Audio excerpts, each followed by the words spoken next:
John, thank you so much for joining us on Dirt to Deals podcast.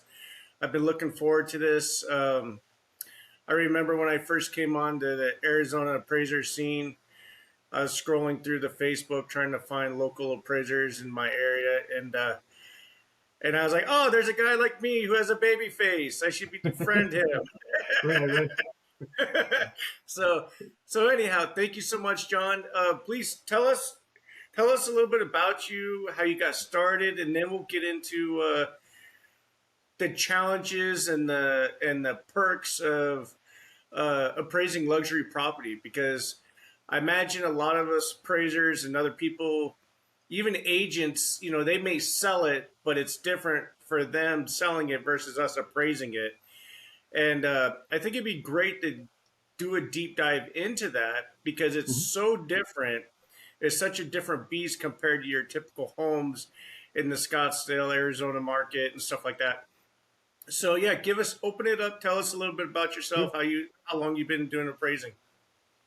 Yeah. Well, Gary, thanks for having me. I appreciate it. I've been appraising now, I guess just over 28 years. So it's the only thing I've ever done. I did it right when I got out of college. The way that I got into it was because um, my parents, who were both in real estate for most of my life when I was growing up, my mom had switched up from sales and gone into appraising. So this was probably in like 1987, something like that. Oh, And so, and she's an SRA, with the Appraisal Institute. And like a lot of kids, when I got out of college, I didn't really know what I wanted to do. So I went and I worked for her for a little bit. And then after a few months of kind of training with her, she had a shop in rural Indiana.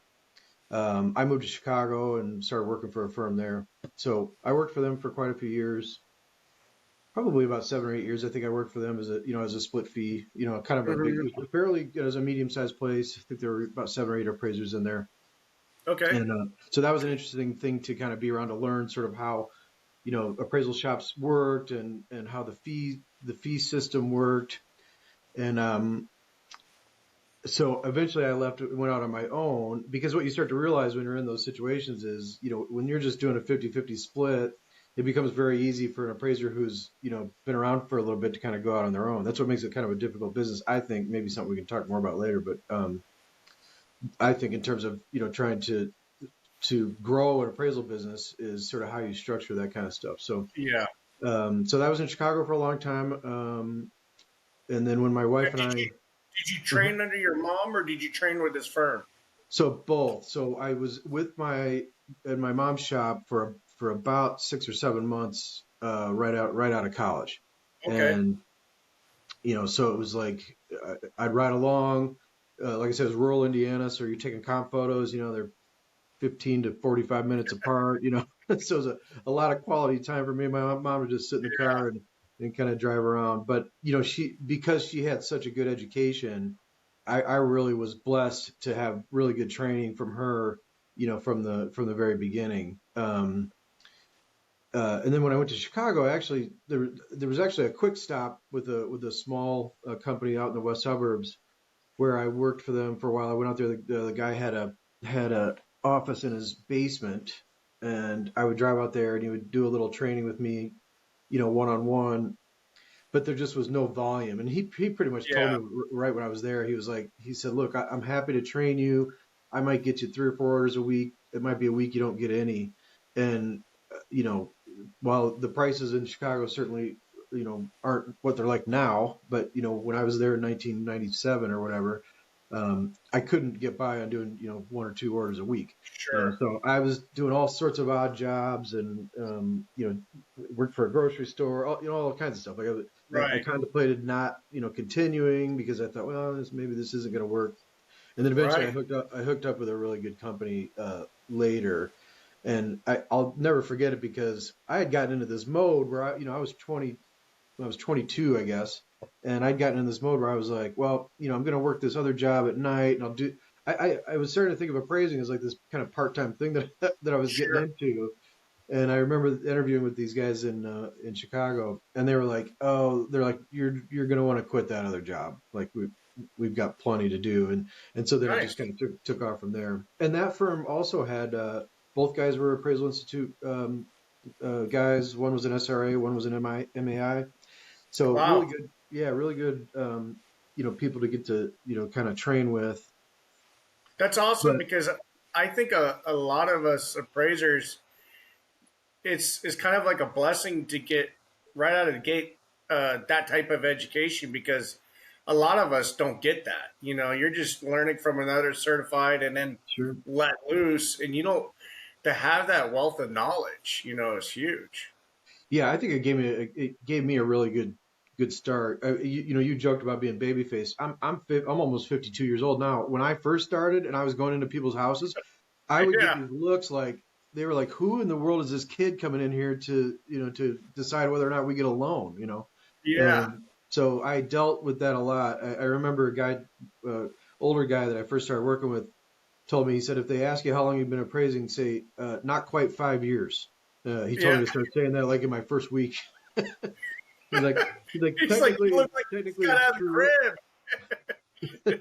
So, and so, yeah, so I was in Chicago for a long time, and I went out on my own for a while there, and I started kind of trying to rebuild what the place that I just left. I hired a full-time staff member who basically handled scheduling and forwarding revision requests and things like that. He'd do a little bit of form filling, and then I started adding appraisers as sort of not I didn't have anybody that was full time. I had a full time trainee a couple times, but I had some like contractors, and Okay.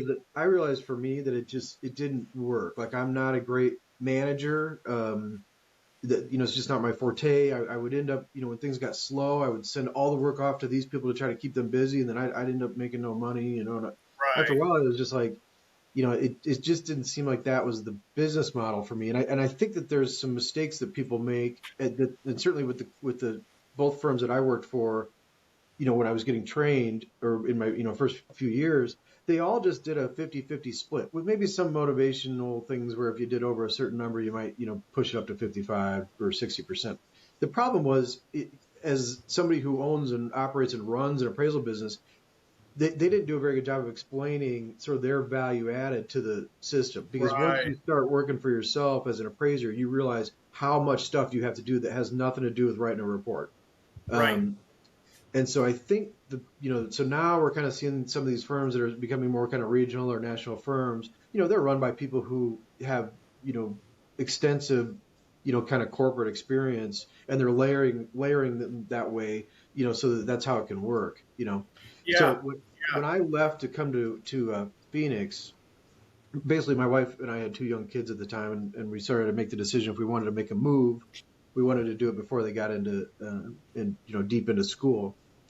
And so that's why we moved here. So we've been here for about 11 years. I've never hired another appraiser except on, rare occasions where I've contracted out some things, Right. because I basically decided when I got here that what was going to work best for me was going to be to focus on efficiency and, Yeah. getting as few keystrokes that I need to take, in a day, and that would be the way that I'd be able to sort of make the most money per hour. And sort of you talked about luxury stuff, which we'll talk more about, but eventually that's kind of what got me in that direction, because I started to You, realize, you knew that you're going to need a niche instead of Mhm, relying necessarily on volume. And you bring up a good point about the like trying to scale an appraisal business because it is a very difficult thing when you do bring on staff and you do start to think about a fee split because as you try to scale, you're obviously wanting to make sure it's worthwhile for the employees. mhm, Um, and it has, I mean, you got to make it better than just going to work at a basic minimum wage spot. sure, But yet, if your volume's not there, they're the ones making more money than you are. yeah, You yeah, know, and so you start to think like, okay, are we sure we want to go down this road? hmm, You know, but you're right that the difference is you want to be working on the business, not in the business, correct, right? And it is challenging, and it does take a different mindset. And not all appraisers have that mindset of what do I have to do to increase the volume and what are the best steps to do? And Hmm. not everybody has that. Not everybody has that ambition to get out there, network, meetings, guest talks, and they just want to grind on the computer, do the inspections. And that's where it starts to suffer because, if you're going to try to bring on staff, you have to almost do 4 to 5x more than you typically would for just yourself because you had to make your margin. Hmm. And not everybody's prepared for that. Well, and I think you touched on something that I've seen a lot, like within the industry, and that is, we're not great networkers. Right. I think you've been doing a great job of that. Kind of getting some of us, off our butts and getting to meet and talk and stuff. But it's not a negative. It's just this business kind of lends itself towards people who are kind of analysts maybe, Yeah. Yeah. and feel comfortable.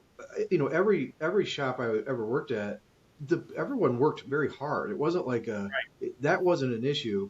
I did find that to be an issue when I tried hiring people because uh, the younger they were, the more difficult it seemed to kind of be able to keep them Yeah. motivated. But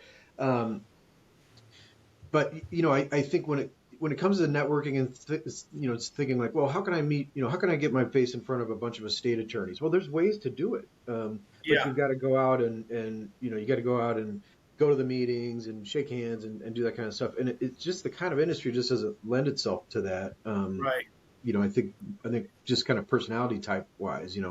For sure. Um, For sure. And it gets to be a tough time management skill too. Like if you had to crank out X amount of appraisals, but yet still do all this other things, all of a sudden you find yourself working very hard. And that kills a lot of people's motivation because they just feel mhm. like they're going 100 miles an hour. And the problem is a lot of that stuff that they're trying to do to build up future work, they don't see that instant gratification. Like they're Right. not seeing 10 orders tomorrow. So Hmm. then they just like, whatever, I'll just go back.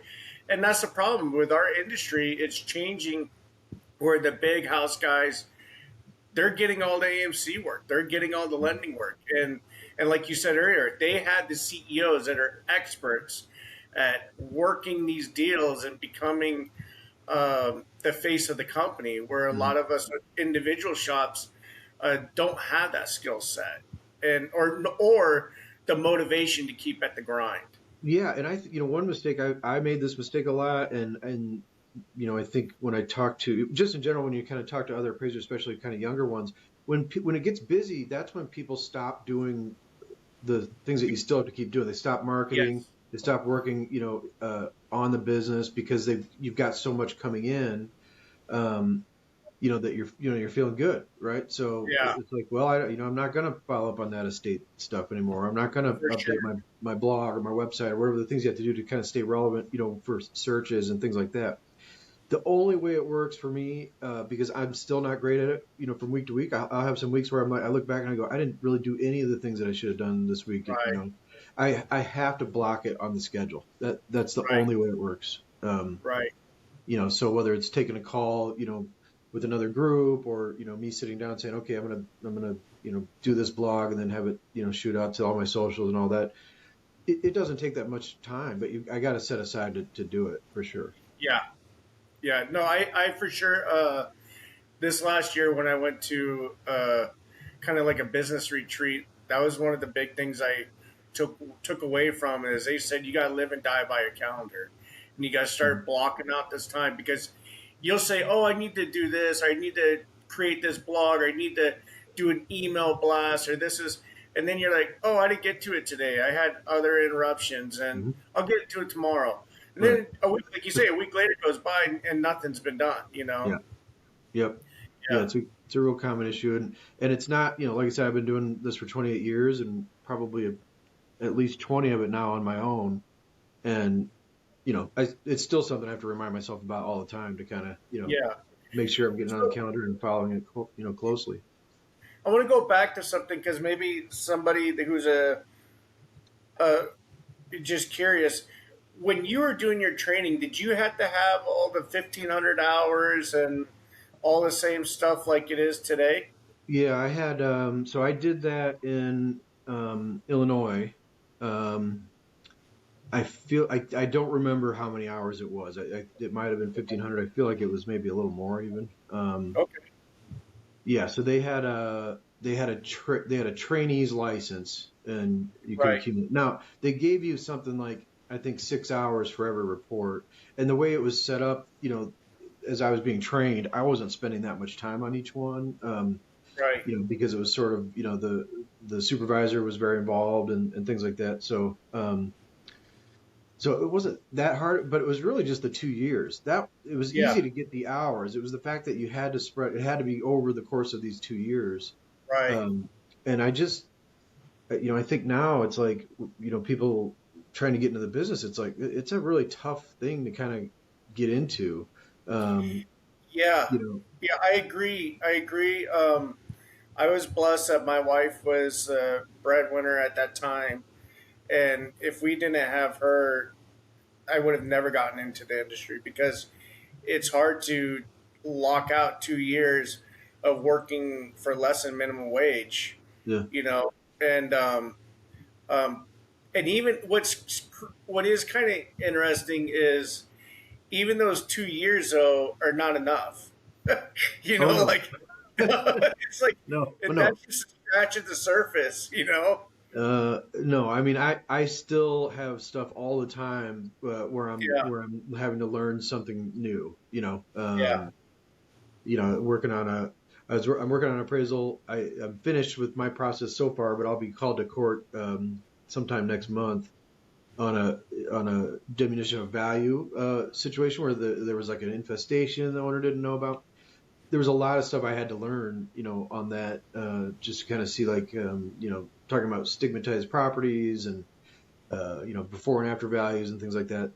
I mean, it Hey, wasn't difficult, you but bring up a good point. I actually got a call last week, and this is the second one I've had this year. One was from an attorney, and this one was just from a homeowner, where they're actually trying to sue the builder mhm. because the quality of build has resulted in some serious deficiencies in the home, like Sure. the foundation is cracking and stuff. So you've done work like that? I've done a little bit of it, but I mean, I've done so little that when I got hired by this one, I disclosed to them. I said, "Hey, I'm going to take these steps, to try to get some more information on this before I continue." And that was an hourly um, job, so I Yeah, told them about how long I thought it would take. It ended up taking me way, way longer than I thought, but I charged them for what for what I thought was right. reasonable, and they were all right.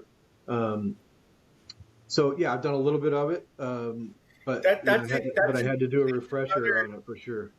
That's another little niche because that's not the easiest. Because when I was asked to do it, and I started playing with the idea, but I just felt like to me I definitely wasn't prepared because there's just like homes that have a lot of these issues typically don't make it to MLS. So you don't even have a data set to work with. They're Right. usually wholesaled off or sold off market. And then even then, if you find something that's like, oh, okay, this sold cheaper than, let's just say 30% cheaper than market value, but then you call and try to you can't call anybody, Right. and then you don't even know if it's the same or worse or equal Mhm. deficiency. So I immediately was like, there's just no way I can give a good data set other than doing like a lot of bids with contractors to come out and do a Mhm. cost to cure and then maybe taking what the typical home and then just subtracting that Mhm. because it just it for me it led to too many flags where a good attorney could Right. just tear an appraisal apart, Right. Right. Yeah, and and I think what we're all, kind of the broader notion here is that like we realize that there are these kind of assignments out there, and I think moving forward, like if I was, you know, 10 or 15 years younger, like all I would be doing is trying to find something like that where I could Yeah, just do those only, because the AMC stuff, we all went through that great, boom, during COVID and thereafter, and it was like that was great, like getting great Yeah. fees and more volume than they could handle. And I mean, I tell people it's going to be 6 weeks, and they were like, fine, like just get it, just Yeah. get us in the queue, the problem is, and I've seen this, up and down with volume multiple times. I've Hmm. seen it where it went from, X to half X, within a couple of weeks Yeah. across the board, so, more than once. The difference is I've never once seen it this sustained. I mean, we're talking about 3 years now since the interest rates dropped, Right. or I'm sorry, Right. since the interest rates like tripled. And almost within just a few weeks, once everything that was in that pipeline was out, like we all were like, okay, well, what are we going to do now? Right. Um, the difference is this time, I don't think it's coming back because Right. of multiple factors. You mentioned already about the bigger firms; they're eating up a ton of that work. I don't know. I'd love to see how that works financially, because you're already splitting some with an AMC, and then you're not really an AMC. But I mean, it just Right. seems like two AMCs to me. Um, uh, but the other thing is, when there were 6 week delays and fees were, triple their normal amount, Fannie Mae was like, we're not dealing with this anymore. Yeah. You No, know, that gave them motivation to make changes for yeah. sure. We And appraisers, um, it's sad because it was kind of like we shot ourselves in the foot because we weren't entrepreneurial and thinking for the future for higher scale volume. So I think what a lot of appraisers did is, oh, I'm busy. I'm just going to add 15% more, yeah, oh yeah, because they want that instant, instead of improving how they become more efficient for the long. Now, you would have had to done that across the board in the whole industry, and that just sure, wasn't going to happen. So right. you're right. It gave the big money players the availability to come in and modify the process so that they can handle high volume. And a Hmm. lot of these guys they're handling thousands of appraisals a Sure. month. Not just 100 or 800. I mean thousands. Hmm. And so you're right. And COVID definitely exposed a massive weakness that we were the broken link in purchasing or refinance. Yeah, for sure. And and so now when you consider the fact that, I mean, I've been hearing that our appraisal, excuse me, that our industry is going away because of what Fannie Mae is doing. I've been hearing that since before, UAD came out. Um, Yeah. so sometimes it's a little bit like, the sky is falling. I don't think it's all going to go away, but I do think if your primary business was kind of cookie cutter AMC stuff, they just don't need us for that anymore. They're, Right. and now with the explosion of AI, it's going to it's going to grow even faster for, Fannie Mae at some point. I mean, I really envision a time where you will go to an Amazon type place and you will click on the house and the mortgage. And I mean, there's going to be no need for people on those. There's going to be no need for an appraiser. Certainly no need for an agent. Um, now I'm talking about really simple properties where Fannie Mae essentially Right. they'll say, look, like based on your social security number, this is what we have for you as your credit picture, and here's the loan you can get on this house, and then you just say yes or no, and Yeah. that's what it's going to be. There's just going to be no reason to be spending hundreds of dollars on an appraiser, thousands of dollars on a loan officer. They're not going to need it, and Right. so we're in our market where we have tons and tons of cookie cutter subdivisions. Yeah. That is great work if you're an appraiser to get that stuff. It's Yeah. very easy. The problem is it's now too easy because they can Yeah. just plug it in. People's, we all know that everybody we talk to like goes to Zillow and Redfin and all that stuff. Well, Yeah. imagine you had Zillow, but it was a trillion times more, sophisticated, because that's what Fannie Yeah. Mae's got. Yeah. Um, They got a lot of data set. They got a yeah. lot of data to work off of, and we've seen it even. I got an email just last week talking about the increase in appraisal waivers. Mhm. If you got good Yeah, credit and you're that's putting down, exactly what I'm talking about. Yeah, I mean they're going to yeah, waive they're them. just moving because Yeah. they feel good about what they have. You know, Yeah. And they know, again, that's where our industry has heard it. Instead of bringing the customer service, instead of bringing the efficiency, they're looking at other ways of saying, "Hey, we can't be held up 3 weeks, a week, and deal with the headaches. Let's just move on. Let's take the risk because sure, it's a better bet. So why even do it?" So yeah, it's but I do think there's still this will be a growing pain that the industry is going to go through in a massive way. with Other the than form change.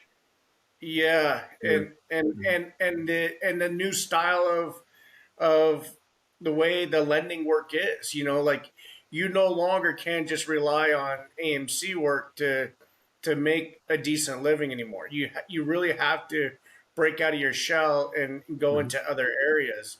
And I think that that's what's going to get a lot of appraisers to either go to work for the big firms Mhm. or just retire out of the industry because they don't want to put that much effort, which I get. If you're Sure. 55, 65, you're not looking to hustle. You're looking to cruise, and tie it up in a bow tie. Right, exactly. I haven't paid a lot of attention still to the new forms. I figure once I always thought it was sort of a wasted energy to get in really early on that stuff because I know there are a lot of other people will be, figuring it out and Right. sort of, helping those of us who come in late to kind of, figure out what we need to do. It's obviously sounds like it's going to be a lot more time consuming. I think it's a huge mistake to treat appraisers like we are home inspectors, like we're Yeah. contractors. Um, it's why I don't do FHA work. Um, they're asking me for stuff I don't know, and to me, like you're basically providing. I'm providing. I'll just speak for me. I'm providing a misleading report many times if I'm doing FHA because I don't know about structural stuff. It's not what we do. Right. No. We are economists. We study the market and we analyze the market to come up with some answers. It's not a knock on being a contractor. That what they do is great, but if Fannie Mae wanted this, we don't have to turn this into a long Fannie Mae conversation. But if it seems to me if this is what they wanted, they should have been saying we're going to now have two things going. We're going to have a home inspection and we're going to have an appraisal, and Yeah. we'll let the appraiser kind of use this information that the inspector is going to bring over. I'm hearing things about how tall a stoop is. Yeah. Yeah. I always thought that those things were interesting when I would get FHA and when I was starting and I was learning about the different things. I was like, you hit it on the head. A structural, is this attached? Is this not? Is this Yeah, properly footed? I'm like, I don't know. And I always thought, why wouldn't they just ask us to include the home inspection report? right. I mean, Or make it, tailor one, in the same way that they tailor the reports to the appraisal reports to what they want. They could get, we've all looked at inspection reports. They can be 150 pages long. They could yeah, come up with a thing where you say, well, here's a 2 page, kind of checklist or 5 page, whatever that we're going to go through. And then if there are problems, you yeah, can point to those in the addendum. It would make a lot more sense because you'd have people that know what they're doing. Like, why am I getting yeah, into an attic? Like right, the last time yeah, I got into an attic one time, like a few years ago, and I was getting out of it, and I lost my balance, and I like stepped on their washing machine, and I like busted the door on it, and I literally yeah, was just standing there. I was thinking to myself, I'm like, what, what the kind of why? world? What is this Yeah, job I've decided to take? Like I thought I was going to be looking at market trends, yeah, Um, yeah.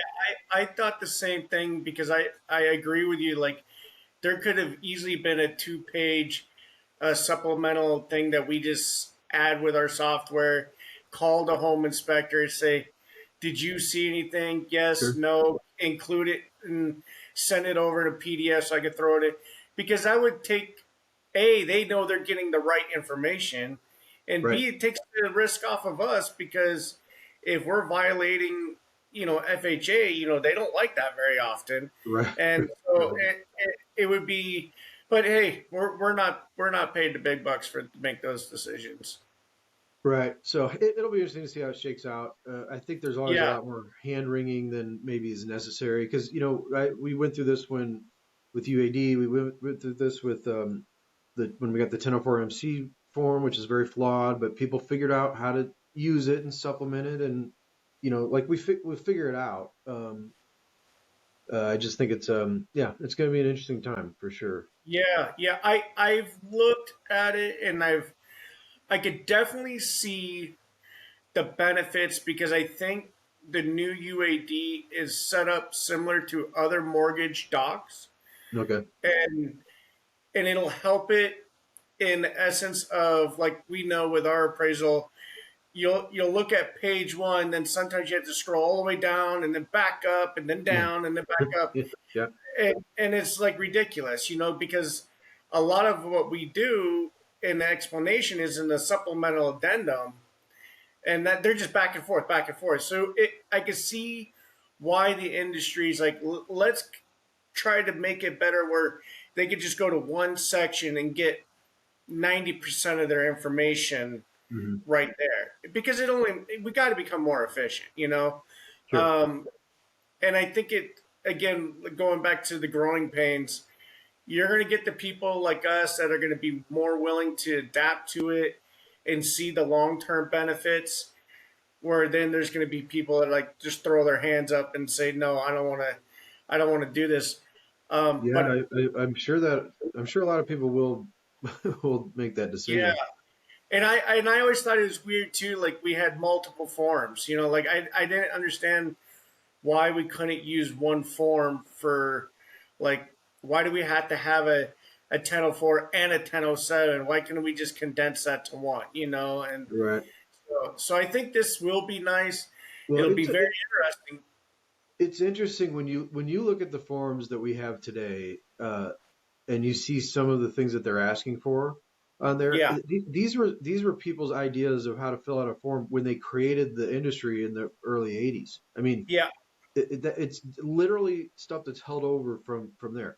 I don't care what anybody says to me. There's not a market participant on the planet who cares what census tract they're in. So right. all that is a way for them to measure something that has nothing to do with our job. And that's one thing that, used to frustrate me to no end, which is, when you think about the angst that people have over the form changes, what they're really talking about is, how quickly am I going to be able to type in all this stuff, you know? Yeah, Um, and so then what you realize is you're completely in the mindset of a form filler, and it takes you away from the mindset which we're licensed to be, which is somebody who analyzes markets and provides, reasonable conclusions from that analysis. And yeah, so it sometimes when I hear so much complaining, I think, well, these are people who are only doing form filling work, and that's it, you know, and that's okay. Like, that can be a good business, but really, I try to remind myself all the time when I'm getting asked things that I'm not really sure about. I say, like, does this have anything to do with what I'm actually being hired for? And if it right. doesn't, then then I'll put some sort of comment in the report, basically saying, like, basically just saying I don't know, and you guys can handle it. Yeah, You know. yeah. I think it's very interesting.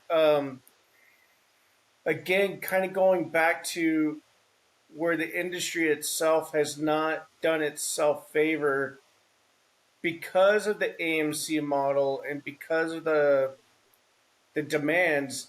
I think a lot of appraisers have become accustomed to just form filling, Yeah. and Mhm. and and And they so your got entire thought process is about that form, and it's like, well, okay, yeah, well, how do I fit this in here? And why do I do this and that? And one of the most refreshing things to be able to do as a regular residential appraiser, because it doesn't come up that often, is when you get a job that you can do as a narrative report. I've literally done less than 10 in my entire right, life.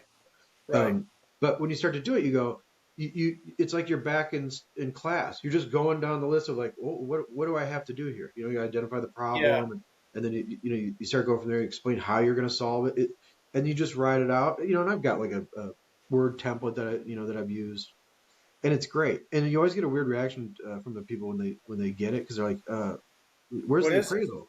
And Yeah, I explained to um, I explained to real estate agents more often than I would care to guess that the appraisal isn't that form.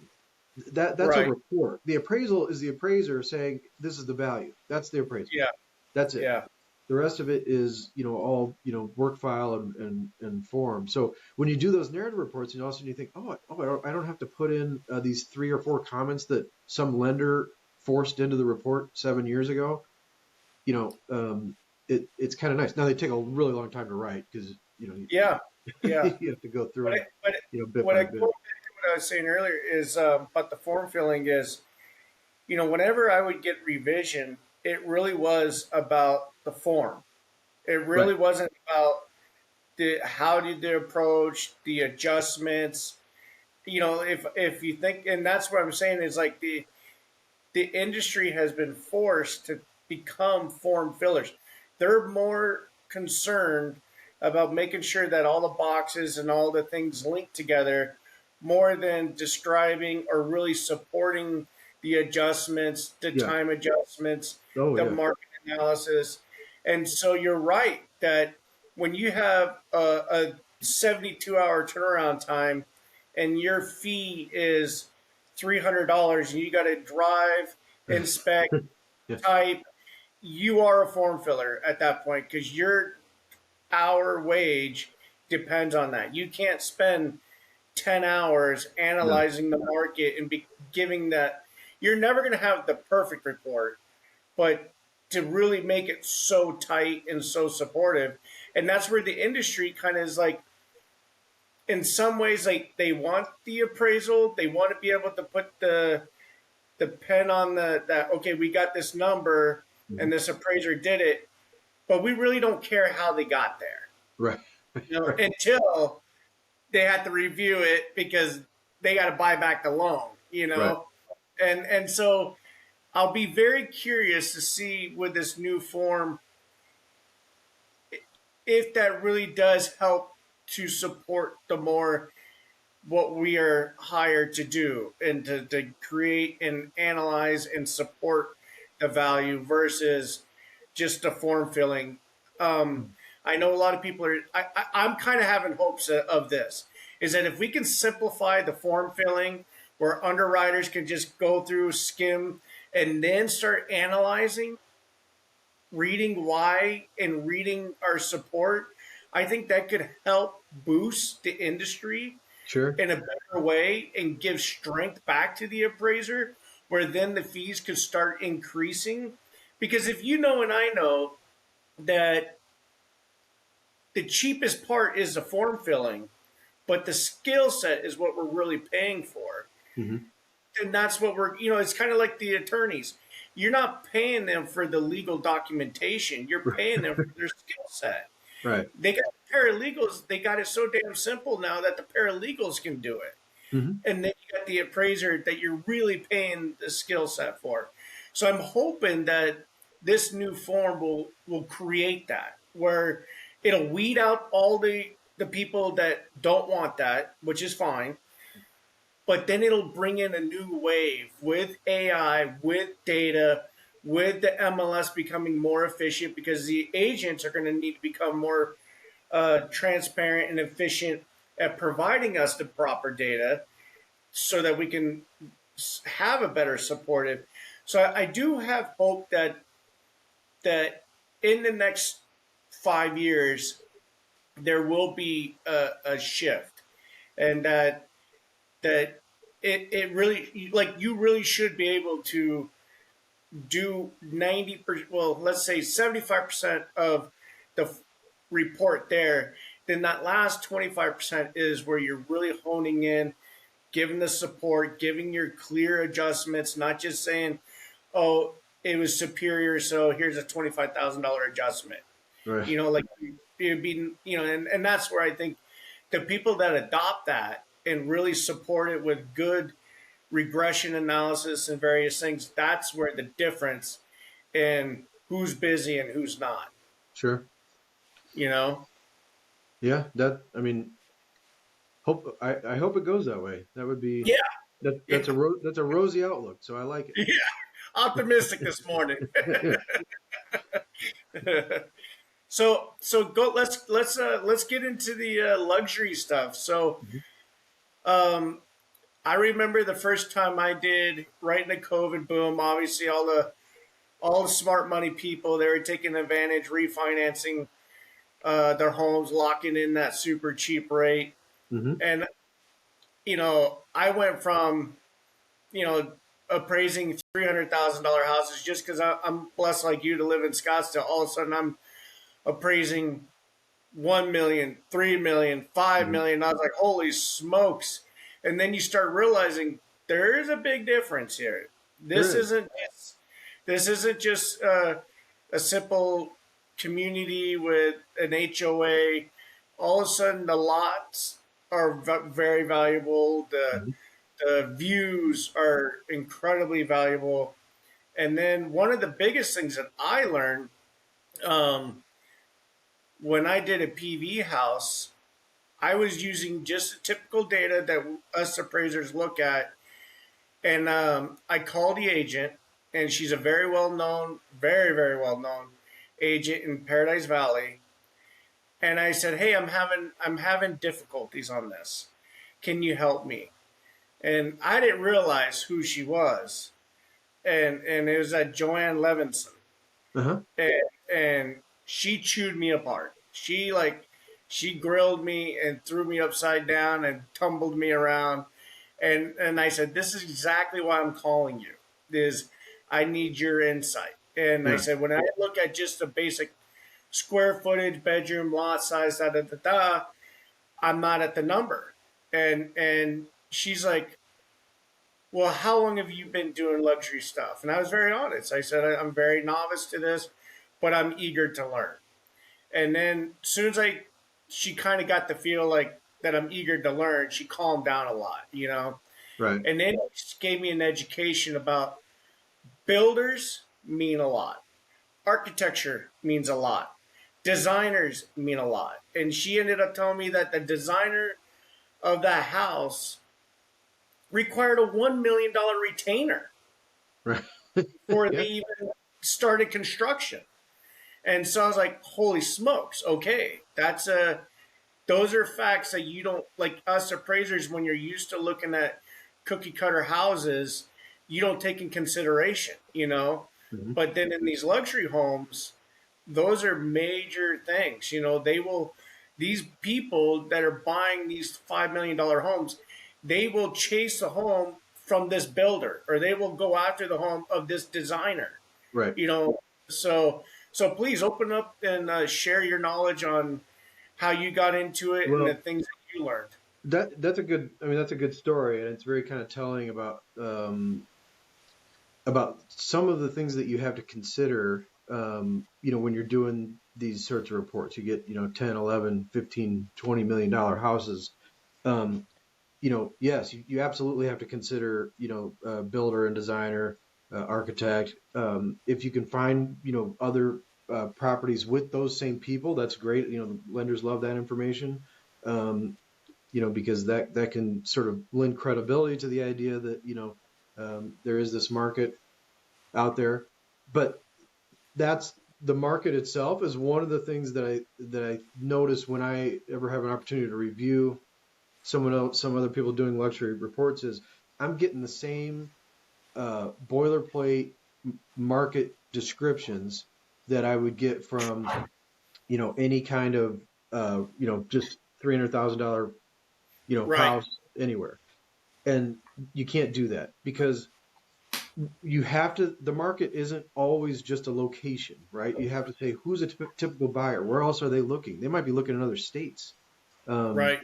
and so, um, the idea of oh, I've got two comps within a mile or something, all these things that we were sort of taught, when you were doing, sort of cookie cutter appraisal. By the way, a huge pet peeve of mine, who came up with a mile was like the silliest thing Yeah. ever. Yeah. I think, what if we're in kilometers? What would it be? Then what would it be? Um, so, I may write a report. I was doing a luxury appraisal a few years ago down in Chandler. There's a kind of a small, I can't remember if it was Chandler or Gilbert, but there's a couple of little pockets where they've got some. Right. Now there's a bunch of them, but back then these places were selling for 7, 8 million. But they'd have two or three sales every other year. You know, Right. So the market for those properties was really there. It was like North Scottsdale. And so I ended up having to, I had a pages long, market description because you have to make the reader understand, the buyer here isn't just looking in the school district. They're not just looking, Mhm. some of the other things that you might consider, that where you've got like a major road as a boundary. None of that stuff exists. So now you have to explain, well, how does one even understand what the market is? What do Right. prices mean in this market if you're talking about, you know, 25 million not being that much different from a house that's 12 million? How are you gonna explain that? That's nuts, right? So, Yeah. um, so when I got into it, when I was in Chicago, I had gotten onto a couple of luxury lists. I was on the Chase board. I forget what they call them exactly. It was like on the Chase board. So through one of those AMCs, I was doing a lot of, what they call the North Shore there in Chicago, um, where it was stuff that was like $5 to $10 million. And so I kind of got to work my way into that.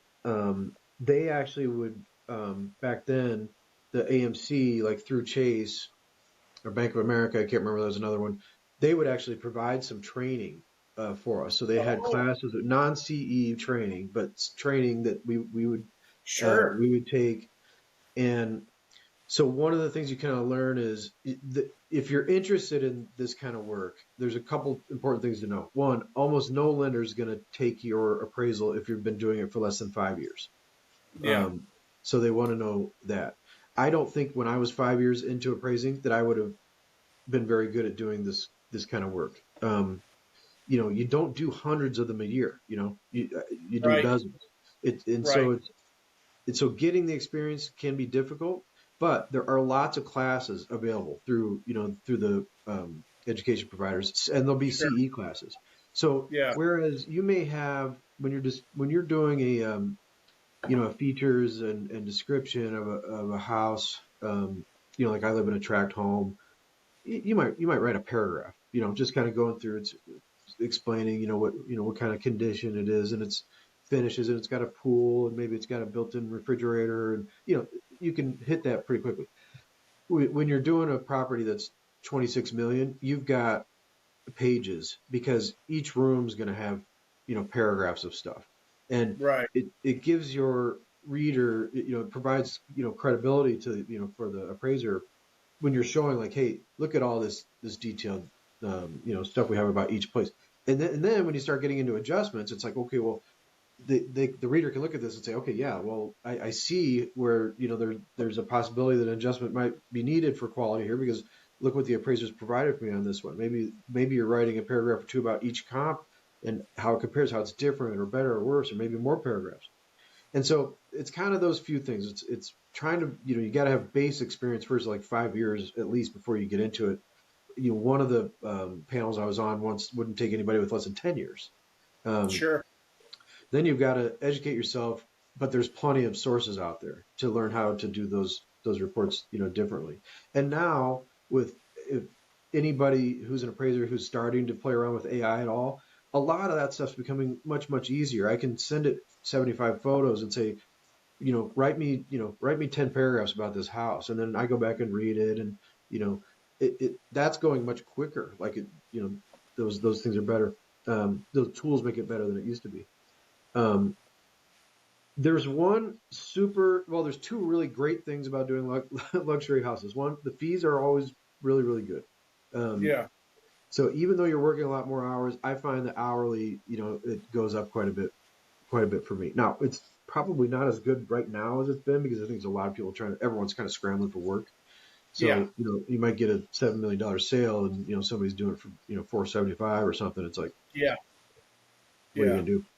Yeah. But I think the two really good things is the fees are really good. So if it's something that, people want to pursue, you know that there is that, waiting out there. The other thing is, most of the time, I find that the underwriting process on luxury properties is much easier than it is on, Yeah. starter and entry level Yeah. home. Yeah. These aren't clients who are putting 3% down and then crossing their fingers that John the appraiser comes back at, 17.5 million.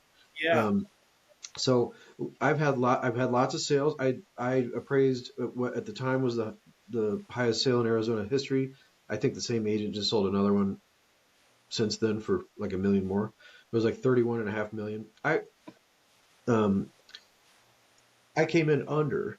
Um, no one said anything. Yeah. I didn't even hear back about it. So, I Yeah. wrote a good report. You're still going to get hit with nonsense stuff like, you didn't put the middle initial of the borrower in there or Yeah. whatever that stuff. But, because that's somebody just running it through a computer. But the truth is, like, if you do the work, if you do a good job and you write a good report, you don't really hear much back because it's not these deals aren't going by the skin of their teeth. You hit on a good point. That's exactly right, because the people that are buying these homes are not the risk, you know. Right. So the underwriting is way more efficient, way more. I mean, I've had it where they've even called me and talked to me, and they're really people to work with. You Oh know, you yeah, can definitely almost tell you're always. dealing with Yeah. different class. You know, Hmm. one thing I would say, if I was talking to another appraiser that has the itch for this, kind of like what you said about maybe wait 5+ years before you get into it. But if I was talking to someone that's 5 years and under, start doing the rural stuff, start doing the things that are different that get you out of the box thinking. Yeah, You know what I mean? you Because start to build that skill set. yeah, Yeah. because if you're trying to do your cookie cutter stuff and then apply it to here, you're going to get ruined, and Hmm. your name is going to get smashed real fast. You Yeah. know, but if you take on the stuff that's rural or in Prescott Valley, and you're trying to, like, how is this going here? You know, okay, let me start building this puzzle. Let me start looking, and then that's when you get to these homes. Then you start thinking like, okay, what is it in this room that really adds value? What is it in this lot that really adds? So you stop looking at just a square footage, lot size, and simple things. You start really analyzing the home itself, you know, and that makes a big difference. So and kind of going back to like what we said at the beginning, you get out of that form filling mind and you get out of that simple check the box mind, and you Exactly. start Yeah, really and analyzing. that's really a good place to be because then you really just you start looking at this house and you sit back and you think, okay, you know, what are we looking at here? Like, what do I need to find in order to get some, good information? You might have comps that are 4 or 5 years old. You may be Yeah, establishing adjustments using some sort of paired sales from 8 years ago. Like I've done things like that and then put that in a report and said, there's really no way for me to adjust for a 4,800 square foot guest house. I don't even think they're legal that big anymore. So, you know, how do I appraise that? Well, I went back and looked what it sold last time, pulled a bunch of other comps from 7 years ago, started finding some information. All of a sudden, bingo, I hit something that's going to work. Do that analysis, put that. That's a couple of paragraphs in your sales comparison analysis, and put that in there, and it gives you something that you can fall back on when you're trying to value this place. And I think you're absolutely right. I think if you get into complex assignments, rural stuff or horse properties sometimes can be yeah, complex. Like that, I didn't know anything about that when I moved here. There's no horse properties in downtown Chicago. So, right. when I came here, I was like, how do I do this? And Yeah, so that took a little while to learn. yeah, and where I'm at, I'm borderline Rio Verde, North Scottsdale, Mhm. and you can have there's a whole bunch of horse property. Sure. You could have stalls that were, four stalls a guy put up for 25 grand. Right. Then Or you got a neighbor right here with 20 stalls. The building alone was 3 million. right. And so it's two different realms. But that's where that training kicks in. Like, okay, obviously this is just a simple press metal stall, and this is a structured site build block building Right. with very intense air. I mean, it's a different beast. So then you're like, how is this happening? And that's where that as an appraiser you start looking like, how can I approach this? And how can I find the value? How can I support the value? And Mhm. that's where that easier training. I'm not saying it's easier, but it's easier than to the high end luxury. And Arizona in the last, I'll say, 8 years has exploded with Yeah. high end luxury. And Yep. so it's more prevalent, you know? And so there is a niche for it, there is a market for it, but you got to have the skill set for it. Hmm. Yeah. Yeah. No, I totally agree. I think that, whether it's luxury or doing other kind of complex stuff, like that's really going to be the future. I would love it. I would love to get to a point, just as I get older, where the only lending stuff I'm doing is basically those sorts of things. Um, Yeah, because you can do, you might get, your fees are, oftentimes 1,500 to 3,000, some, whatever. right, So, when you're doing those, those are great. They're sort of, there's not a ton of them, in terms of volume. So you can't really right. just do those. But to sort of get away from, all the AMC stuff that is just, well, I haven't been doing it for as long as I have, I get tired of some of the things that I have to deal with, reviewers and underwriters and things like that, where I can tell they're just checking a box. It's like I've checked a Yeah, box, or you've checked a box. It's just like, you lose patience with it after a while. I think residential appraisers, I don't think that they do a very good job when you're getting educated of explaining like how many different sorts of things are out there. Like everyone knows the appraiser who comes to their house for the refinance, because everyone who's ever owned a house has seen this guy come out. He's got his tape measure, his camera, his clipboard, and everybody thinks they know, what yeah, you're doing. And I think that's kind of to sort of open up people's eyes, is be like, if you're working for a company and they're, they have a supervisor who's been there a long time, just say like, I want to go on let me know when you're doing something weird so I can go and see how this yeah, works. You're going to a yeah, $10 million sale, like let's, can I tag along, that kind of stuff, because you yeah, start to realize that it's a different animal, but there's work to be had there. It's interesting because in the last, you're absolutely right. We've seen a huge boom in luxury properties in the last couple of years in particular. It's been almost all cash. So when I'm doing appraisals, I'm doing them as a refi where they're cashing out some money after they paid cash for the yeah, property. That makes for some really unusual numbers, because quite mhm, often I'm not agreeing with their purchase price. But they're usually only taking a small amount out, and like I say, you don't usually hear a lot back on those. But inflation had gotten so out of control that super rich people are like, I can't have cash laying around, so yeah, I'll buy a yeah, house, I'll buy art, I'll buy cars, whatever. But um, so you end up with a lot of cash stuff. So now it's like, well, how do I figure out what this property's worth when the last 10 places that sold are all just on the tax records? There's no MLS stuff, and that's when calling and talking to the realtor who helped you out there. You give her a call and say, yeah, well, what do you think about this? Um, uh, is there something similar? I'm only looking at tax records. What do you know about this place? And inevitably they'll know. You know, yeah, they'll have been in it, or they'll have some special knowledge that you don't. There's one guy that I work with who does almost all the sales up in Whisper Rock.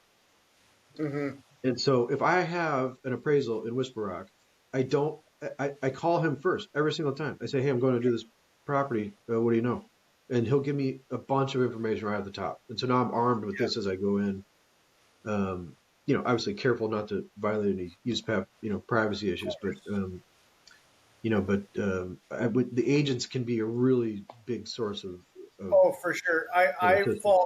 I do the same thing when I get a home in Arcadia, because I have two agents that one lives in Arcadia and one just sells a lot. And well, actually, they both live in Arcadia, but they know the heartbeat, they know the Hmm. pulse of that. Yeah. And you could look at a house and you're going, why is this 2,000 square foot home fetching $3 million? Right. And you're like, this isn't making sense. And then you call them and they're like, oh, it's in Arcadia proper. And it's like, oh, that makes a difference? Right. Oh, Right. of course it Yeah. does. I didn't know that. Yeah. Yeah, and it's like, and then if I go, I'm looking at this comp over here, and I'll tell them, oh, no, no, no, no, don't use it. That's an Arcadia Light. That's no, that's done. That's a no go. And Right. so it's like, so agents for sure are. I love them. I absolutely love them because they often know that community 10 times better than I do. Like you Oh, yeah. said, Oh, I mean, you're not. almost always they do. Yeah. Yeah, we're not doing these by the hundreds. You're doing them by the dozens. But these guys are, they're living it. They're in the community. They're talking to other agents. They know people that are buying. They got a client list that are just waiting to get in, and so it makes a massive difference. And what also happens is, like you're saying, a lot of these people will overpay just to get in. Yeah. Yep. Like if they had to pay 10, 15, 20% more just to get in, they don't care, Yeah. because they're in a different class bracket, and that is something you have to take in consideration. Arcadia is still one of those areas that is just now maybe softening. You know what I mean? Right. Like Right. where everybody else has been declining. You know what I mean? Like Mhm. it's just now starting to soften, and it's just because whenever a good product comes on, boy, it is gone. Yeah. Yep. For sure. Yeah. For So sure. what is some of the challenges that you have come across? Um, I could definitely relate to you when you said like 8 years ago the comp selection and you had to rely on much older sales to work with. But in Mhm. today's market, what do you find is the challenge when you're appraising a $5 million home? Is it the views? Is it everything, or is it the builder? Is it the designer that really makes a big difference? Well, Like, it go it ahead. really it really depends sort of where you are. So like sort of in kind of like south of Let's the. take like PV. PV is a good example of Okay. you have flippers Mhm. with a little bit of cash flow, and then you got the guys that are like the name brand builders that are building these very custom homes, and say they like the same square footage, and the flipper puts in good stuff, but not the stuff that the preferred builders are, right? Sure. I mean, I So think let's take with PV. that, with those kind of properties, the thing that's still the biggest challenge for me is, I don't know when I'm looking, I can't just walk in and look at two kitchens at where one costs, $500,000 more than the other one. I don't always know. I notice that from Right. looking, and so it's very hard to kind of educate yourself on exactly what all the materials are and why that matters, and so you really have to lean hard on past appraisals that you've done, the realtors like we talked about, because the realtors are the ones that in those markets that do a really good job of sort of creating that value. They kind Right. of they have these materials and they'll tell a story and things like that. The one thing is it's so that's an ongoing challenge because I have to sort of constantly be learning, and I've been doing this a long time, but I'll just flat out ask them. I'll be like, well, tell me about this flooring, or um, I did this house that was like $26 million. You walked in and it's like the fireplace had an 18-foot ceiling, and it had a slab that went all the way from the floor to the ceiling. And so I said, well, okay, I don't see that very often. And he was like, well, we had to crane that in here before they put the roof on. Yeah. And so then you go, okay, well, so they give me a bunch of costs, information about it. And I'm like, well, so are you counting like the cost of hiring the crane to get out here? And he's like, yeah, including all that and installation. And so then you have to go, okay, well, how much does that, add value? Because, it costs them, tens of thousands of dollars for this, rental day or whatever. But obviously we don't go through component by component. You're still putting it on a form and, Right. saying, here you go, to your lender. And so I think, one thing that I learned is like, just um, don't think that you know everything, because you don't. That's probably like a good life lesson, not just Yeah. appraisals. But so I'm constantly trying to figure out, what stuff is that's being used in the house, how it matters, how it compares to regular, like you say, professional flippers, but like how does it compare to what they're using? Um, can the realtor show me places where this is a demonstrated, value differentiator, from one to the other? because it's usually not one thing, right? So usually if you get these really nice things, it's kind of a long list of them. Yeah.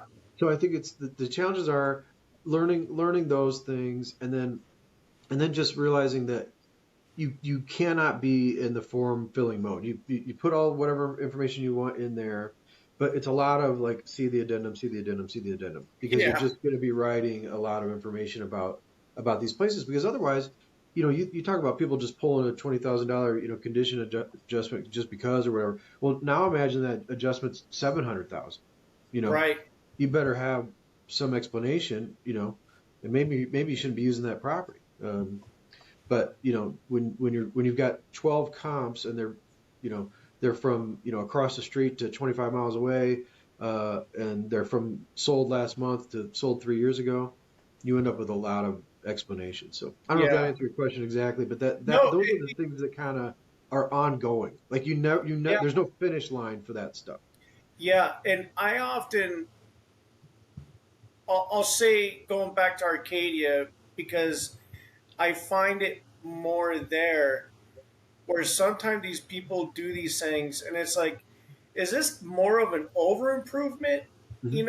Like I get what you're trying to do because you're trying to rake up value, but you're really like, say you are an Arcadia Light and you put in this incredible pool, and it's like, but Arcadia Light doesn't necessarily support this $170,000 pool, Sure.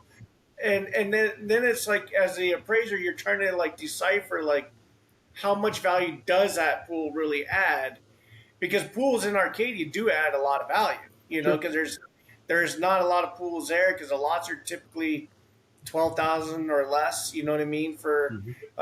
certain amount of homes, and then you look at a pool or a house that just put in a good pool, nothing crazy, and it only added 75 grand.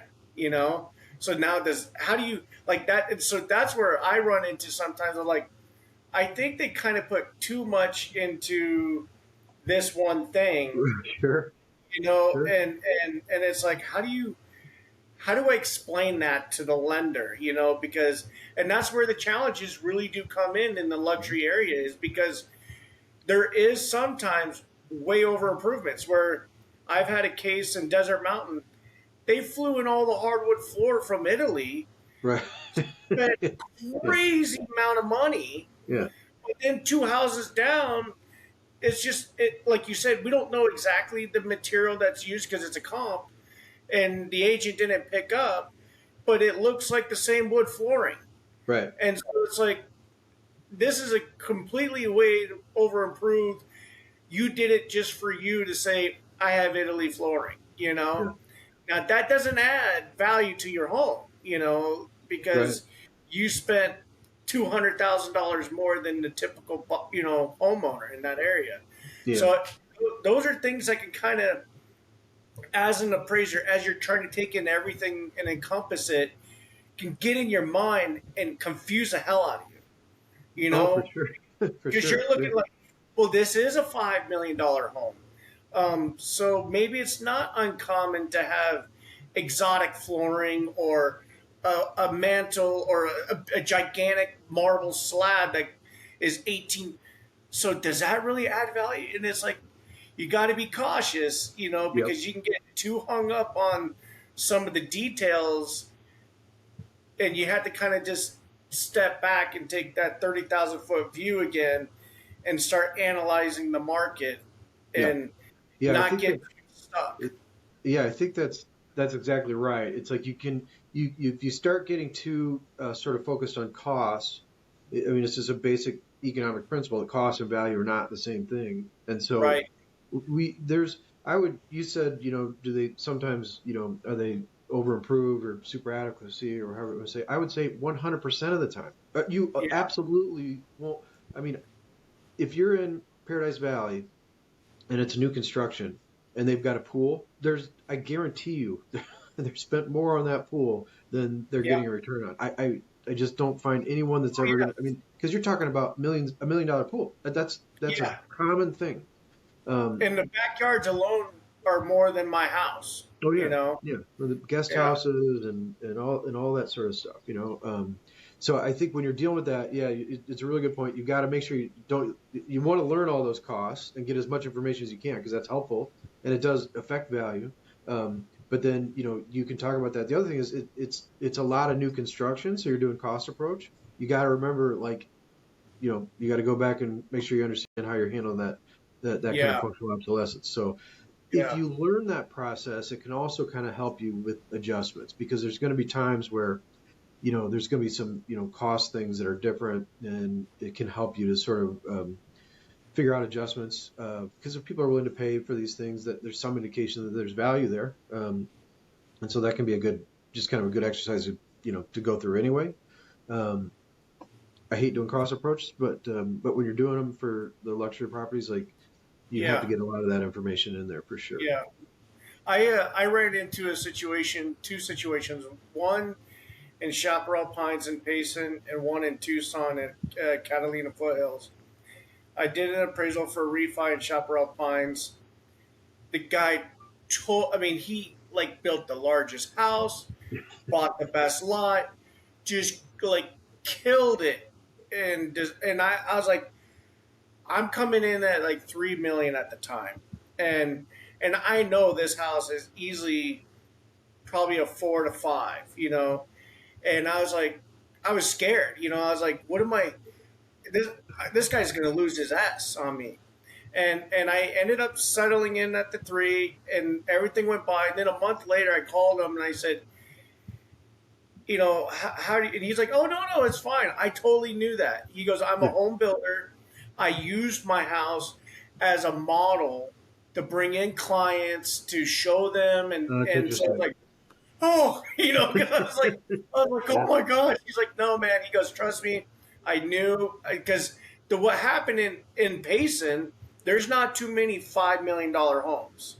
No. You have Rimrock and Chaparral Pines, and at that time, this was just before the COVID of like 22 when everything shot up. Um, so there just wasn't comps. You know what I mean? And so you're like panicking because you're coming in at 3 when the house is probably worth more. Like even doing a simple cost approach at the time in your head, you're going, "There's just no way."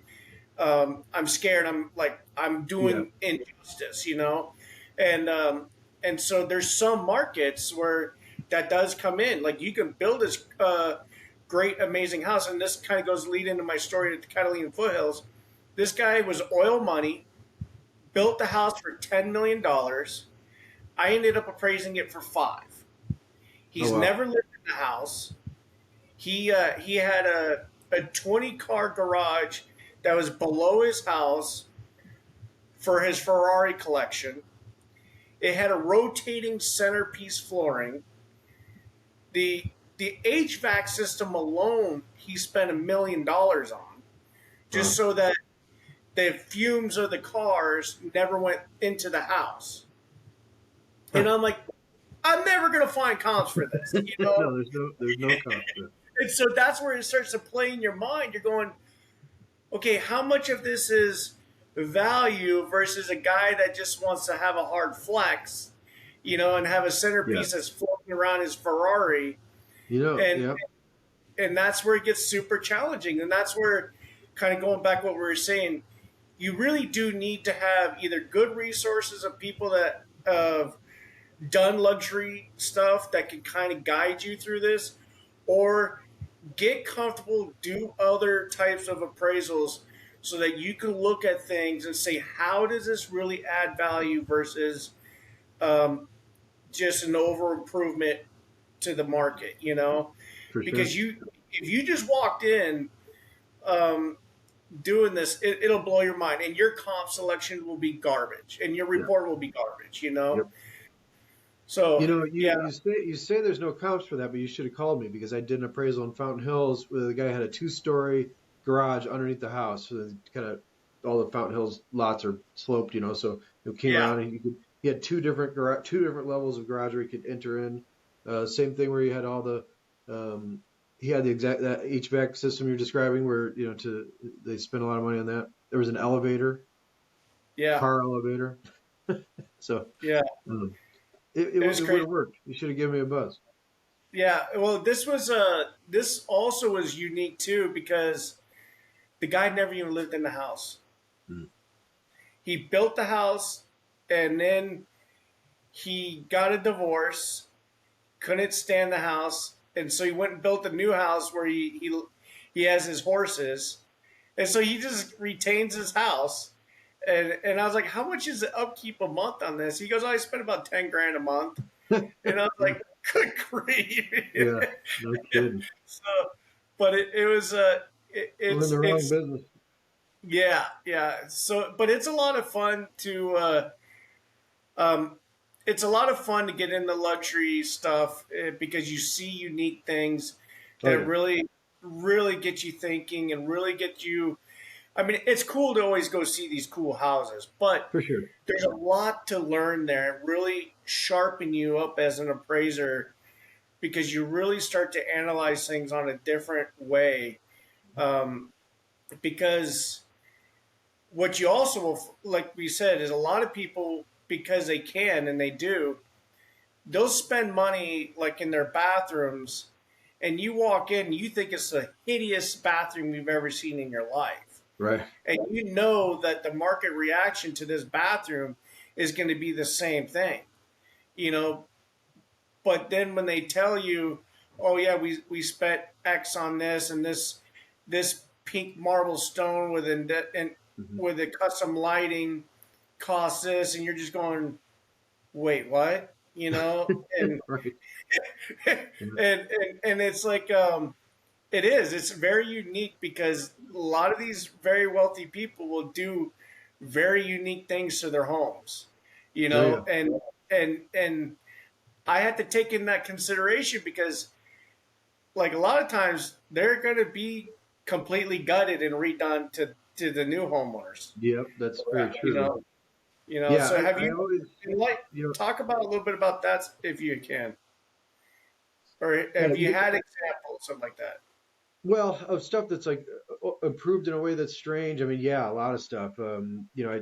I had a house where they had an indoor atrium, which was actually kind of common in the 70s and like ranches around here. But this was a 24,000 square foot place, and it's got a literally in the middle of the house, just open air, for this garden. And when I was there, they have a gardener, and he's in there planting fresh flowers. And I was like, oh, I said, the house had a manager, full-time manager, the fellow was taking me around, and I said, well, oh, are we here while they're changing, the flowers out like for the season? And he was like, oh no, he's here every other day.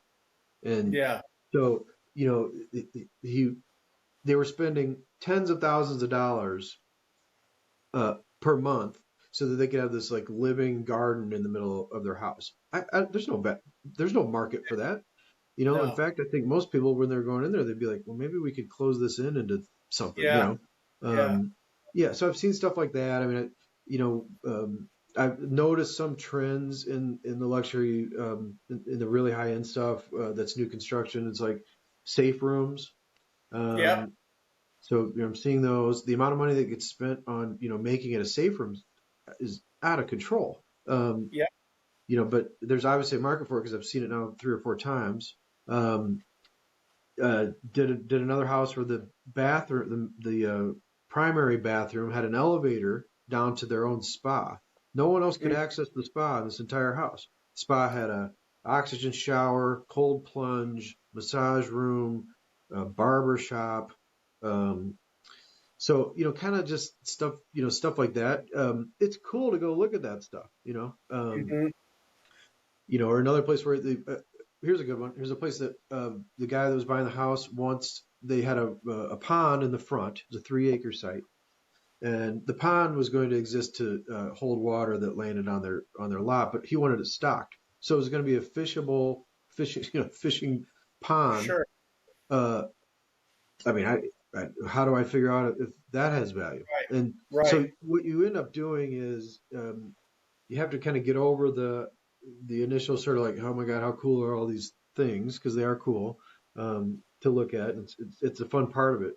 But then you have to do, you have to start doing your work. I spend a lot of time doing kind of qualitative Yeah, analysis on that and not as much yeah, quantitative because, trying to take a $16 million house with all sort of, with guest house and, workshop and, maybe it's got a basement or a panic room or all that. You can't go down the list on the URAR, try to put those in, so you end up saying, sort of as a list of features and you don't make an adjustment on the form.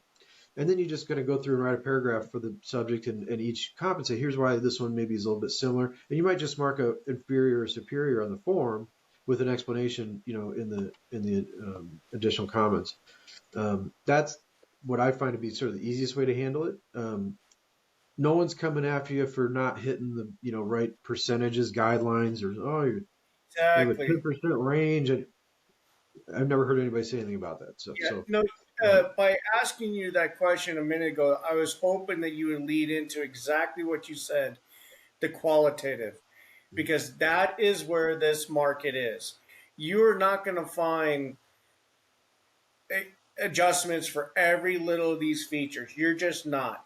You have to right. start using your qualitative analysis and the qualitative adjustments and explaining all that stuff because, um, and that's where a lot of appraisers get hung up, is they forget about the qualitative. Yeah. They forget about that. They think that everything has to have a number, and in these markets, it's just not gonna have it. No, and it shouldn't have it because at its essence, the appraisal process is supposed to mimic what a typical market participant would do. What's a buyer going to do? And a buyer's not going to walk in if they're in a 10 to 12 million dollar price range. They're not going, well, I'm going to give an extra 40 grand for that house, because it's got an outdoor kitchen and this one just has a grill. They may say, well, I really want an outdoor kitchen, but no one's getting out an Excel spreadsheet and trying to find Yes, match pairs for individual components. That's not how anybody's it's mind works. not Frankly, it's not how the appraisal process should work. But that ship has no. sailed. Yeah, So you have to. Lots of times you have to kind of step back. And again, I think when you're doing this kind of stuff and you're doing it for a lender, they're not going to come back to you. You could be doing it for a divorce purpose, or it doesn't have to be a lending thing. yeah, If you give good qualitative, information based on differences in quality and features and things like that, people aren't going to come back to you and say like, "Oh, I would like to know the value difference in that." I've never yeah, once had anybody say anything like that. What they do is they appreciate that you're saying, okay, well, maybe this one's a little bit more. Maybe that explains why we can't have a tight range of adjusted values and all those sort of things that reviewers will look for, and just understanding that there's a big range for these yeah, sorts of things. yeah, yeah. Really, because the only thing that you could probably use a quantitative is lot adjustment, square footage adjustment, maybe bedroom bathroom adjustment, but not always Not because always, yeah. sometimes Um, these houses have 9 bedrooms and 12 bathrooms, and you can't put a number on all that. And you can't say that this market reaction doesn't find 9 bathrooms to be positives or 12 bedrooms and 12 bathrooms so that you only cap it at 6. You can't do that.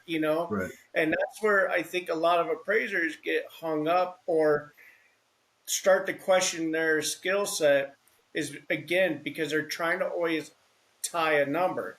And then another problem I see is they'll look at a $5 million home and then give a bathroom a $25,000 adjustment. And it's like, right. wait. You think a bathroom only gives 25 grand for a $5 million home? Like, I would have to question that a little bit. Or a bedroom, a $15,000 adjustment. It's like, I think you're missing a couple things. Possibly, yeah. And no, I think that's a good idea. I think it's, you got to try to, again, it's really just goes back to that theme of sort of getting out of the mold of Yeah, doing the form filling. You did mention the lots. And so Paradise Valley is a great example. You you may look, you may see a lot next door to your subject property. Maybe even it's owned by the same people. And maybe it's got a value of, maybe it's sold, they bought it for, $3 million.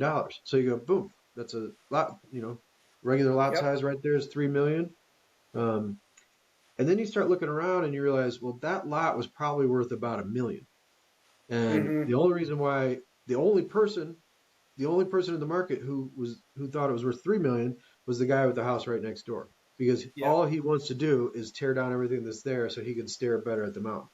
So you will Mm-hmm. see stuff like that all the time. And so Yep. kind of, doing, you know, using sort of your conventional ideas about, hey, let's do a regression analysis on land sales, or let's pull a bunch of land sales as comps and we'll say they're the same size, same zip code. That's a good thing to do. We should be doing it in our reports. I do that in every report.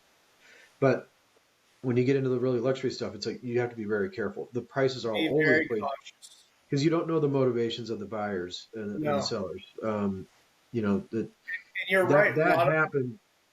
Say again.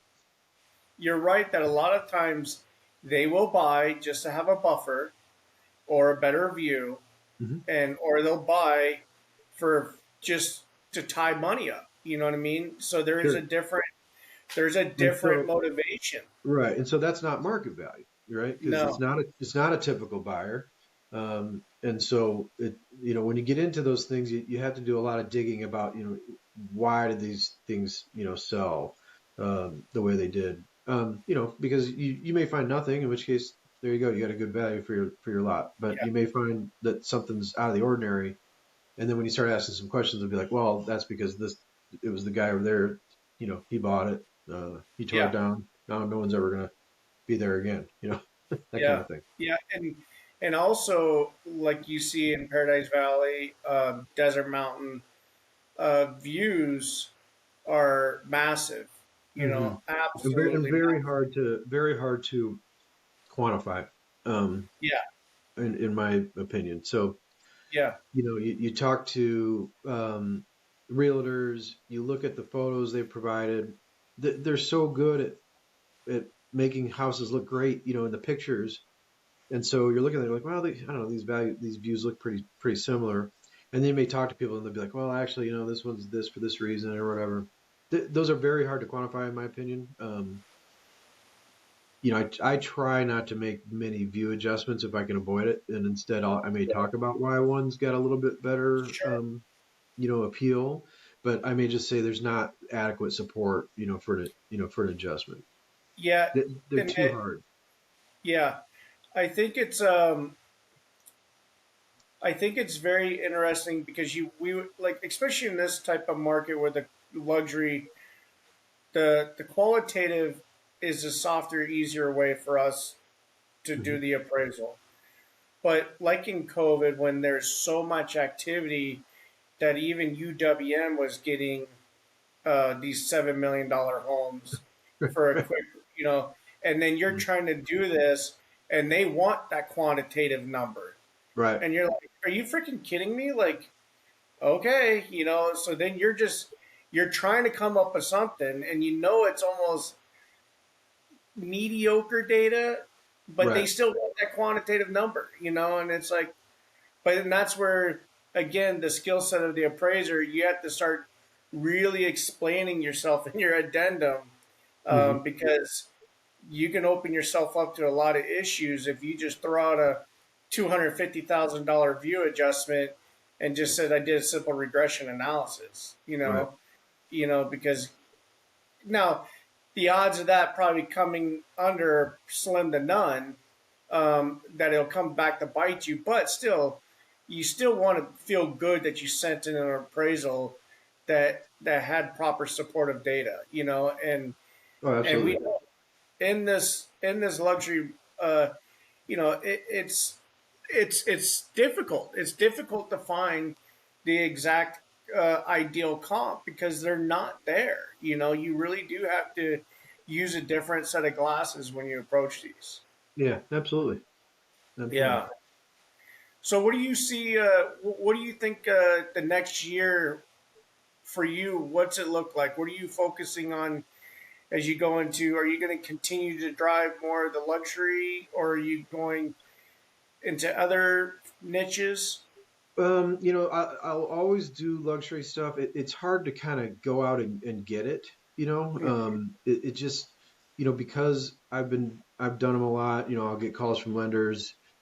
I get a call from a lender months ago saying that they're not in the Phoenix market, but they're coming in and they saw that I had experience and, wanted to, get me started on their list, things like that, but it's still sort of beholden on, to, I basically one AMC that I work for and they send me quite a bit of it. Mhm. But it's not a lot of it. It's like, I mean, just in the past week, I did like a $5.7 million sale and I did a property in Desert Mountain that was about 8.5 million, um, which was a refi. So, they come up, but then I might go a couple weeks where I don't see anything like that. So Yeah. there's not a lot that I do to kind of push for that, I suppose I could look into more like panels and things like that. I haven't done it. Do you get Um, out in the other markets like Flagstaff, like Pine Canyon or Forest Highlands or no, anything like that? No. no, I Okay. don't leave. So I used to do, Maricopa, and then I used to go up to Payson in that area. And then when it kind of slowed down, I let that go because um, I didn't feel like that area, I didn't feel like I was doing great at appraising the properties there. Like I think there's some kind of unique things about some of those areas that was Hmm. sort of something that I didn't deal with a lot. So I thought maybe let's not, devote too much time to this. And then I had, I'm sure you've heard of Service Link, Yeah. AMC. I've been working for them. They've gone through like a couple of names. I've been working with them for 20 years. And I would always get like luxury stuff from them and oddball stuff. So Yeah. I would do like I had a underground house with, 5 acres, like north of Sierra Vista. So for a while I would go off on these long drives and I would go to, you know, I'd go to Nogales, Sierra Vista, all these, sort of far reaching places. I had all the MLSs, I did it because, they would consistently call me because it would always be odd places. It would manufactured home Right. on 10 acres, Yeah. and so just a lot of kind of weird stuff. And those things took a really long time, but they paid so great. Yeah. In fact, I'd stay the night down there. Sometimes because I could only Yeah. get one or two done in a day. I'm not talking about the appraisal, just one or two done in a day of doing the inspection. Because by the time you Yeah. then you drove comp photos, you might drive 40 minutes, Yeah. and then, Yeah. you'd be back on these back roads and just, crazy stuff. So I did that stuff for a long time and I would do that again if it came back, but it all kind of dried up because Yeah. I think now the appraisers that are down in that area everyone's so hungry that they're taking Yeah. every, They're getting you it know, done. you know. So, but that's it. I used to do that for a while. I used to do a bunch of stuff in Tucson. I still do MLS down there. So, if something comes up that's luxury, like sometimes I get those. Um, but the vast majority of my work, whether it's luxury or anything else, it's all Paradise Valley, Scottsdale, North Phoenix, Cave Creek, Fountain Yeah.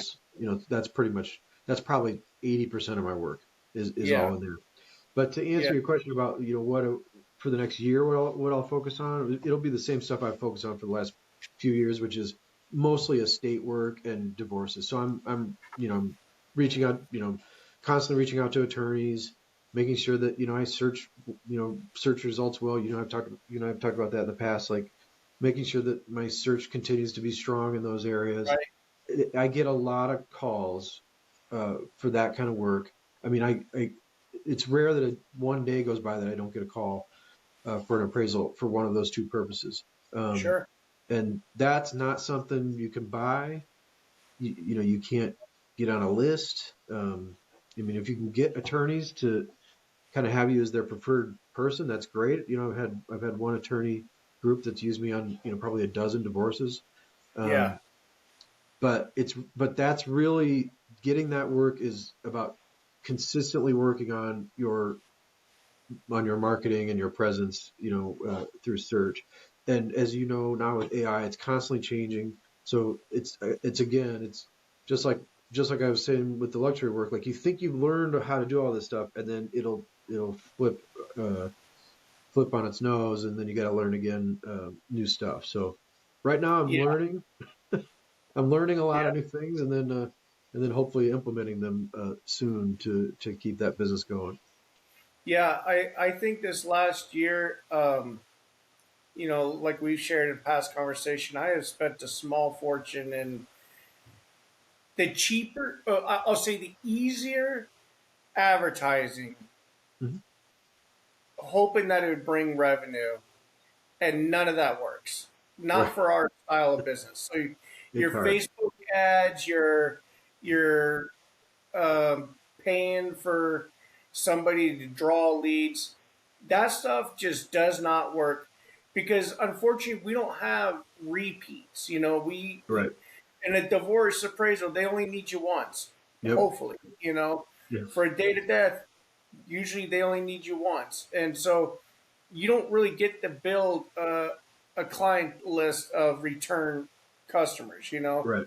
And what I have found this last year was getting out of my comfort zone, taking that time, and just shaking hands has been the best thing this year. Yeah.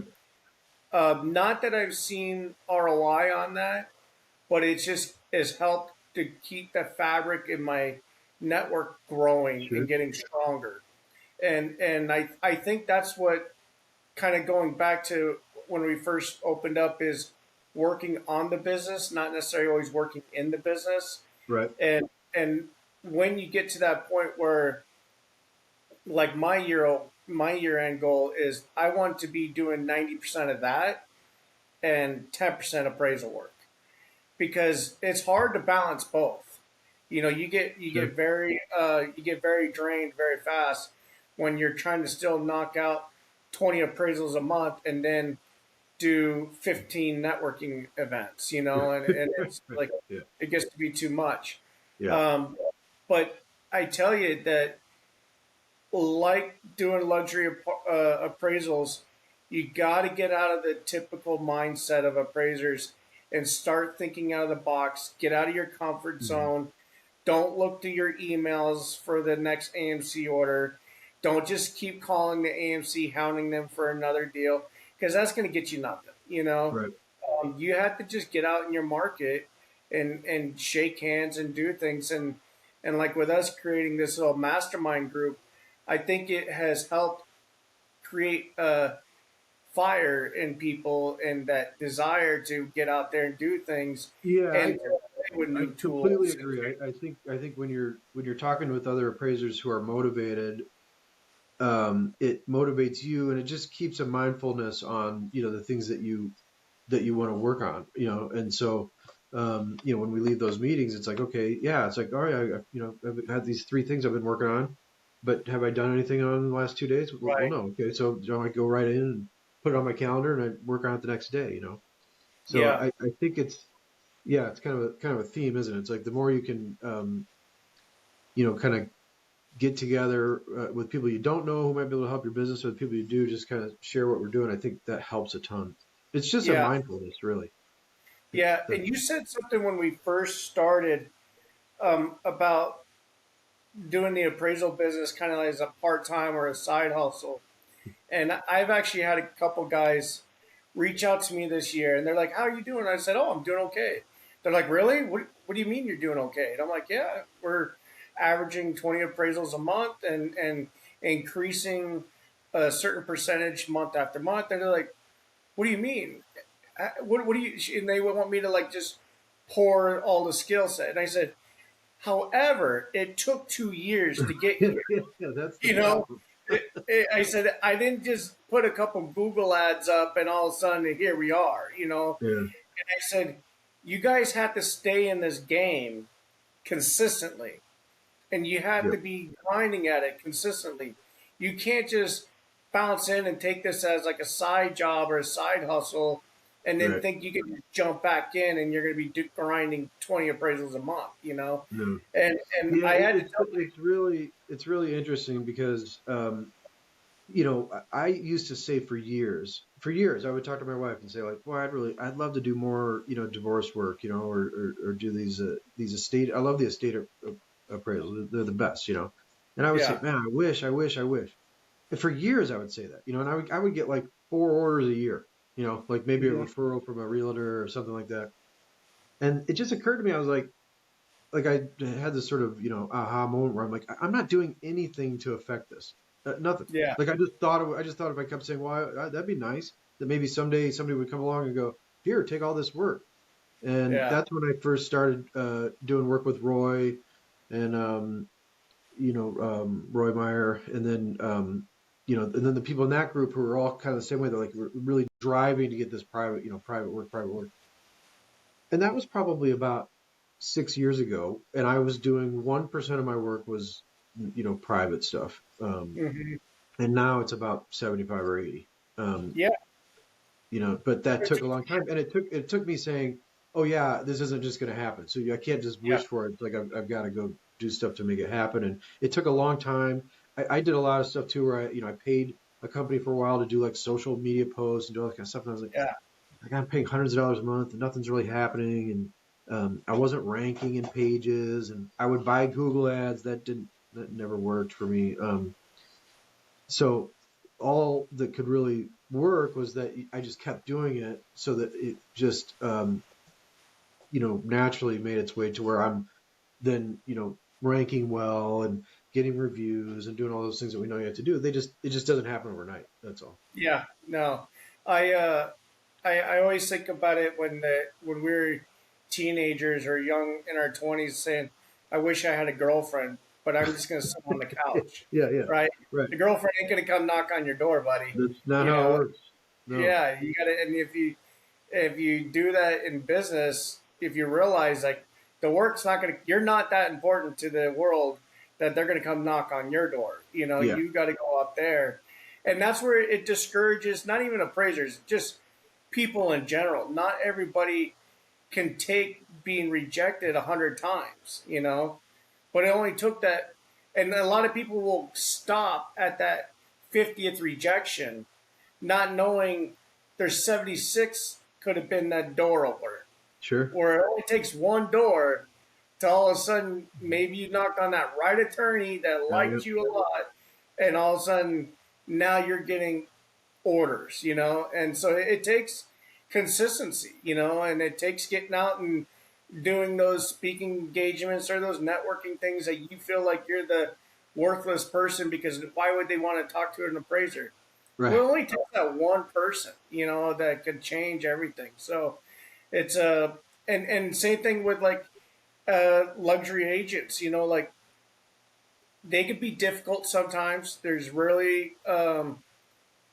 some that are salt of the earth type of people, but then there's some that they're rolling up in a Bentley and they Yeah, look at you like you're dealing with some egos there for sure. yeah, yeah, and but you never know, because you if you do a good job and you met what they needed, you created an asset for them, and they'll remember you. And For so sure. I always tell appraisers, stop looking at agents like we can't talk to them. They're not. We know more than them. No, because they can make and break your world. You know what I mean? In the essence of, if you don't have enough agents in your life, you don't get private work. But if Yeah, you I can, get a lot. I mean, I get a ton of referrals from agents. A ton. exactly, Yeah. exactly. So that's one thing I would love to tell other appraisers that are out there. There's ways to do it so you're not creating bias or this or that, but you can still be an asset to them Hmm. and provide a service. So get over whatever it is and get out of your comfort zone and start networking with them, because they're the first ones that get the phone call typically. You know what I mean? Oh yeah.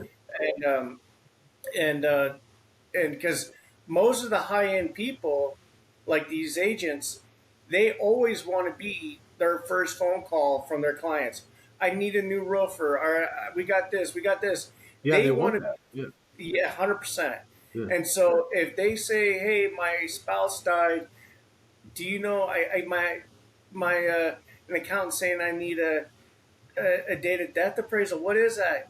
Oh, I got that. Let me call John. You Right. know, and that's where a lot of appraisers think like, oh, I'll just create Google ads and or I'll do this or I won't do anything.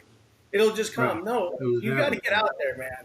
You know, you got to get For out there sure. and start talking. And again, the more you know, because even though if you have 3 or 4 people that are agents in this particular market, you want to have 10 to 20 because not all the time are they available to pick up your call. You know, they Right. might be busy, but you still have a question.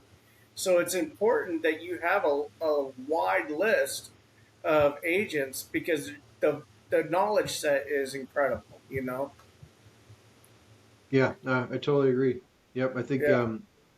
I think when I first started out, I never had a problem working with agents, but I didn't do anything to try to foster any kind of relationships. But yeah, definitely now I get regular referrals, Yeah. often for estates, quite often for estates, for exactly what you've described, where somebody says, I've got to deal with this now. I don't know, you help me with my sale, and they'll say, yeah, call this guy. Yeah.